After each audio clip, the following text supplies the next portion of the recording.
நீண்ட நாட்களாக குடும்பத்துடன் தங்கியிருக்கும் வெளிமாநில தொழிலாளர்களுக்கு வாக்குரிமை மறுக்க முடியாது என அமைச்சர் சிவசங்கர் தெரிவித்தார். ஆண்டிமடத்தில் புதிய மகளிர் விடியல் பேருந்து சேவையினை தொடங்கி வைத்த பிறகு செய்தியாளர்களை சந்தித்த போது இவ்வாறு தெரிவித்தார். வெளிமாநில தொழிலாளர்களுக்கு இந்த வாக்குரிமையை நம்ம தமிழ்நாட்டில் கொடுக்கலாமா வேண்டாமா?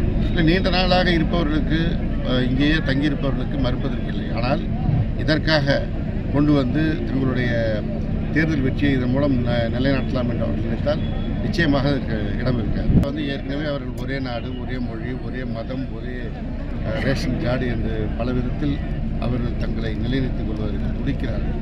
அதே ஒரு அங்கம் தான் இது. இதனால் தான் மாண்புமிகு தமிழ்நாடு முதலமைச்சர் அவர்கள் துவக்கத்திலிருந்து இந்த எஸ்ஐஆரை கண்காணிப்பாக பார்க்க வேண்டும் என்று உத்தரவிட்டிருக்கிறார்கள். நாங்கள் அது குறித்து மிகுந்த நுணுக்கமாக அந்த பணியை செய்து வருகிறோம்.